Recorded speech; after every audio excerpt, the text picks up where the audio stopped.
Welcome back out on the mushroom trail. I hope the fall foraging season has been treating you all well.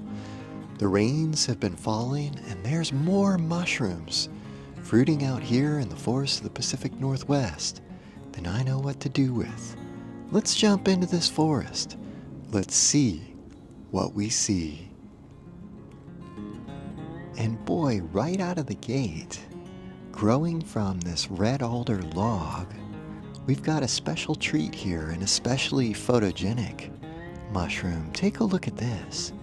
This is one of our Pholiotas. Isn't that beautiful? I believe that what we're looking at is Pholiota squarrosoides. Now, it's worth mentioning that there's another one, Pholiota squarrosa, that's very, very similar. If this is in fact squarrosoides, this one has a preference for hardwood.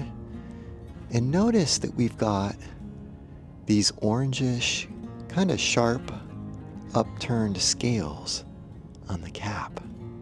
Scurfy stipe.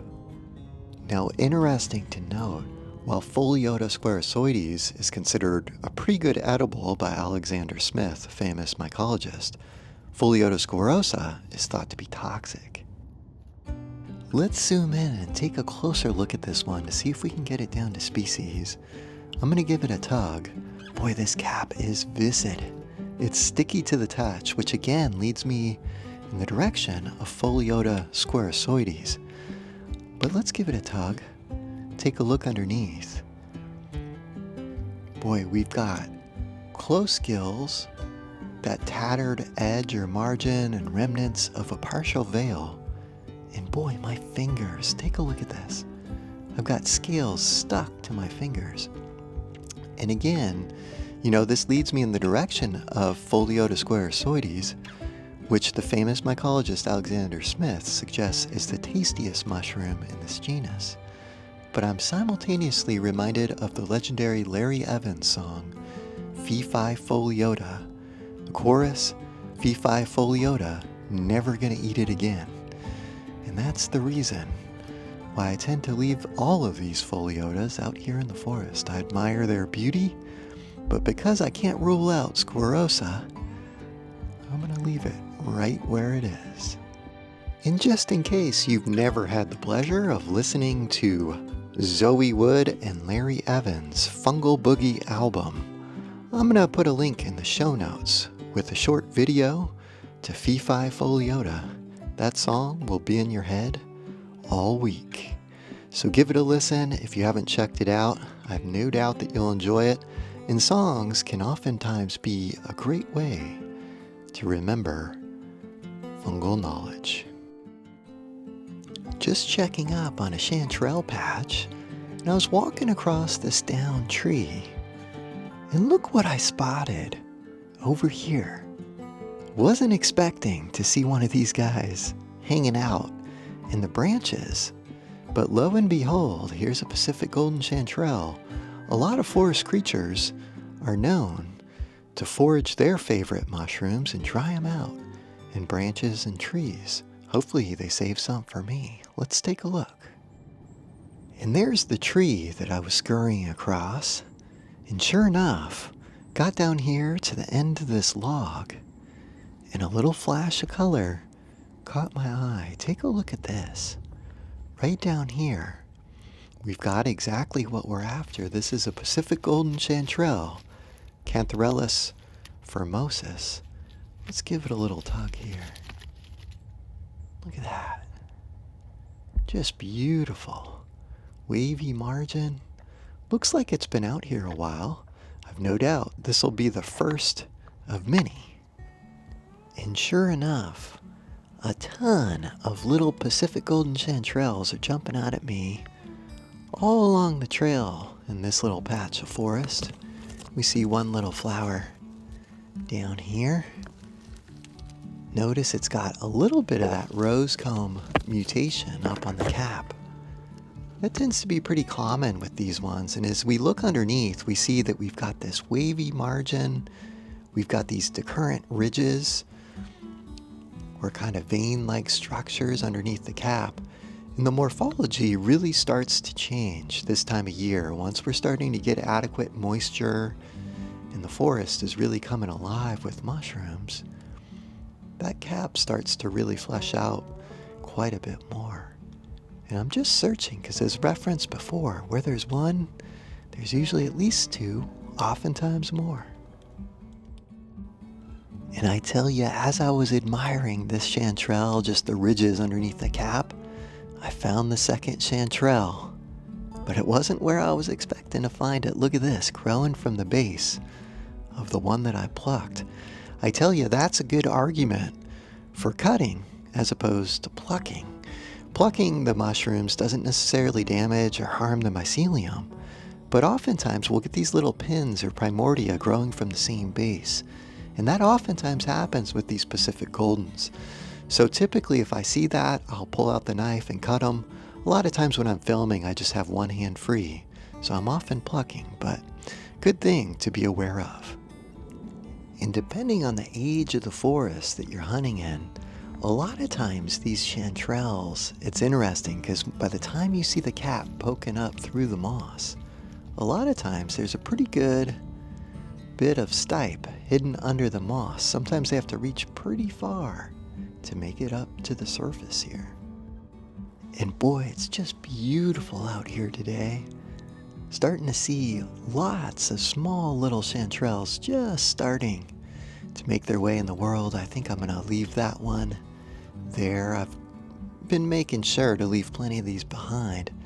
This one here looks a little bit older. It looks like it's had some time out here. Looks a little more dried out. I may go ahead and give this one a tug. Boy, it's cool to see the way that it's got a few different lobes. It almost looks like it's got 3 different sections of cap up there. Really a pretty one. Now look at that. That'll go nicely with the other things that I'm foraging out here. And boy, so much coming alive out here in the woods today. And you know, after those very first fall rains, I always get excited to see this little one. This is oftentimes the harbinger of things to come, and it'll stick around throughout the fall. This is one that reminds us of how important it is to kind of check in with our ecological clues and to pay attention to where things are growing. Look at the bottom of this cluster of mushrooms. Notice what they're growing from. This is a Douglas-Fir cone that these are growing from, and these are aptly referred to as the Douglas-Fir cone mushrooms, Strobillurus trullisatus. And you know, I'm always amazed when I look at these just to see, how perfectly they're suited for this little niche of growing from these Douglas-Fir cones, often from well-decomposed cones. They'll be a little yellowish at the base, and just a beautiful little mushroom that's always a joy to see. You know, there are other mushrooms in the same genus, in Strobillurus, that'll grow from other cones, like spruce cones. I believe that that's Strobillurus occidentalis. So it's just amazing to see how these mushrooms will find different little ecological niches to exploit.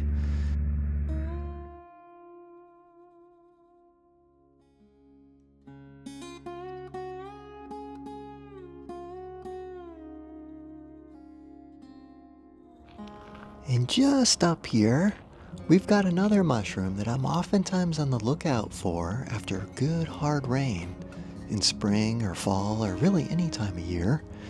This is our oyster mushroom. This is in the Pleurotus genus, and we've got several species that it can be difficult to differentiate reliably in the field. So generally we just group all of these into the Pleurotus genus. And here in the Pacific Northwest, most of our oysters tend to prefer red alder, but you will see some species fruiting out from conifer wood and other hardwoods like cottonwood as well. We see at the base of this one, we've got some older, kind of a little more battered and tattered here. We're going to let these be. We'll drift back to our other red alder log. quite the fruiting down here. We can see this thick, rubbery flesh of the oysters. And if we take a closer look, let's talk about some of the core characteristics. So if we take a look underneath, one of the big things, so these are always going to be growing from wood because they're saprophytic. They're also going to have these decurrent gills that run down the stipe. And that stipe, or stem of this mushroom, is typically off-center. And as we referenced a second ago, it's going to have a thick, kind of rubbery flesh. Now the cap color can vary. It can be white or brown or gray. Wow, look at the stipe of this one. This one is beefy. We can see that there's a little bit of discoloration, probably from bug damage, which, it's interesting. This is actually a carnivorous mushroom. A lot of times people are surprised to hear that, but they'll actually use different chemical signals to attract and stun and then consume nematodes. So these are one of our mushrooms that's especially high in protein. That's one of the things that this mushroom in particular really stands out for. And aside from that, it's got a ton of other health benefits, and it's just one that is oftentimes a favorite for people to use in various dishes in different preparations. So good one to see out here. And this is so cool to bump into this mushroom just a mere stone's throw away from the oyster mushroom. This is a very common look-alike that people try to avoid. This is what's commonly referred to as angel wings, Pleurocybella poriggens. And notice, this is a little daintier. Also, the caps are flush with the wood. It kind of curves up subtly. The color is like a pure white. And perhaps most importantly and super distinct is that unlike the oysters that were growing from hardwood, specifically red alder, this is growing from coniferous wood. This is growing from western hemlock. This is a very common look-alike that grows out here primarily in the autumn. Now here's the thing with angel wings. Until relatively recently, this one was actually sought out as a really great edible mushroom. But in the not too distant past, back in 2004, there were 17 people that were poisoned by this in Japan. And in fact, not just poisoned, but 17 deaths in Japan from eating this.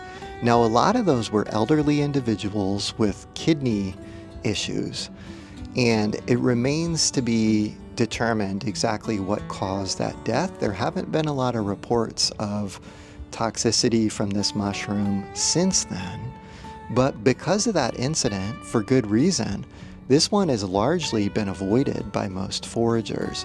So it's one of those ones that, in all likelihood, it's probably not necessarily going to harm you. Take a look at this. So you can see that just tiny little stipe down there. That's very characteristic of the angel wings.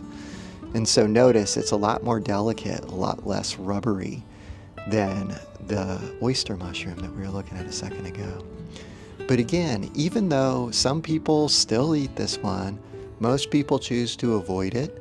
And it's a good one to have in your repertoire and just to be able to differentiate from oysters, because that's such a common, sought-out edible mushroom that you really want to know what the other ones are that look similar that you don't necessarily want to bring home with you. And just up here, boy, I love seeing some fresh fall growth on one of my favorite plants, the stinging nettle, Urtica dioica. I typically forage a year's supply in the springtime, but every now and then we get a good dose of rain in the fall, and we get some fresh growth this time of year. So, but what I mainly wanted to look at was something that caught my eye just across the trail over here. And actually down on the trail, you can see some fruit bodies of this unique little mushroom that I wanted to discuss. But I think that we'll get some better examples just off trail amongst the woody debris here. Let me track some of these down. Yeah, check this out. This is such a cool little mushroom. Doesn't even look real. This is what's commonly referred to as the fluted bird's nest. Cyathus striatus. And notice, we've got those little grooves or striations that are kind of darkly colored against a gray background inside. Here's a young one down here, that furry little foot. Let's look up here, because boy, they're in abundance. Yeah, these ones, you can see why they're referred to as bird's nests. So those ones have the eggs. We call those peridioles. Those are the spore-bearing structures of these mushrooms. And the overall shape of these is oftentimes referred to as a splash cup. So these rely on rain to splash out those eggs or those little peridioles. Look at this. That little film was covering a fresh nest while those peridioles develop in there. You can see all stages there. Notice that the side is this fuzzy, kind of dark brown Dr. Seuss looking structure. And then inside we've got these kind of light gray eggs. Those will change and they'll oftentimes darken in color as they age or mature. But really amazing, and this gives you a good look at all these different stages. So we've got opened cups with peridioles, little film, one's fully covered. We've got the full gamut in here. And these will oftentimes grow off of woody debris. If we look down in here, you can see the light-colored peridioles. Again, those are the eggs, the spore-bearing structures on these ones. And these are super interesting because they have been studied for their medicinal properties. They're thought to be antibacterial, antimicrobial, antifungal even. Let me see. So I'm trying to give you a good look at what's going on with these peridioles. So unlike the nidula, which is like a different genus of bird's nest, these peridioles actually are known to have cords. And I just wanted to zoom in to try to capture on film these little cords or tendrils that connect these peridioles to the inside of the cup here. Boy, I don't think I'm doing a very good job of showing that to you all, but you can see that they're tethered or kind of held in there pretty well. And these ones, you know, it's interesting because there are 12 different species of Cyathus that have been tested specifically for antimicrobial and antifungal properties for things that impact or affect humans. So against human pathogens, things like Candida albicans. And they've been found to be, you know, very promising, the research that they've initially done. So this one holds a lot of promise in the future. It continues to be studied. And it's just a fascinating little mushroom that I love to encounter out here in the forest. And just up here on the trail, we've got a very common mushroom that's typically regarded as a great edible and medicinal mushroom. This is what's typically referred to as the gem-studded puffball, Lycoperdon perlatum. And you'll notice that this is full of these little spines. Now those will wash off with age, but puffballs are really common out here. They don't have a ton of flavor, but they absorb flavors really well. And if you get them when they're young with a white interior, they can be a great one to bring home with you. I'm going to go ahead and give this a cut. You're looking for an all-white, solid interior. Once these start to age, they'll begin to turn yellow or even a dark spore mass that'll be almost, you know, dark gray or black in color. At that point, they're well past their prime. Some people report eating these raw in this youngest state. I tend to cook them up anyways, but let me know if you've got experience with these. And just a quick safety note, if you are planning on consuming this, make sure that you know your mushrooms well enough to be able to confidently differentiate this from deadly amanitas. Those young amanita eggs can look similar, so be careful. And just up here off the side of the trail, we've got a bunch of one of my favorite mushrooms growing in clusters from red alder. This is what's commonly referred to as the bleeding fairy helmet, Mycena haemotopus.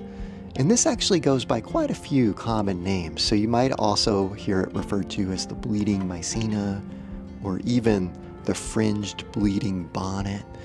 But this one is very unique. Now notice that these caps, we can see all different stages. We've got kind of a reddish brown cap up top, but white gills underneath.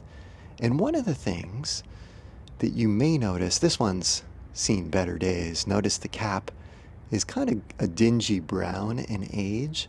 But if you look at these younger ones, it's got kind of a reddish brown, maybe even pinkish in certain light. But notice on the outer margin, it's got that extra bit of lighter colored flesh. That's really distinctive for this one. But I want to show you what's perhaps the most distinct quality or characteristic of this one. I'm trying to cut this one-handed with my open L. I thought it would be sharp enough, but apparently not. Give me a second here. Okay, so I'm back and I've successfully made little cuts in the cap of these Mycenas, and you can see this blood red latex just dripping out of the caps. So this is how this receives its common name, the bleeding fairy helmet, or bleeding Mycena, or fringed bleeding bonnet. It's all because of this blood red latex. And I wanted to get a light on this so that you can capture all the splendor here of this mushroom. Isn't that beautiful? So interestingly enough, they've identified the alkaloids responsible for that blood red color that you're observing in that latex that's being exuded. And curious enough, it's actually an alkaloid that's not that common in terrestrial creatures, but it is common in marine creatures like sponges. And they've found that this particular alkaloid has a lot of antibacterial properties that they're still learning about and researching. Isn't that interesting?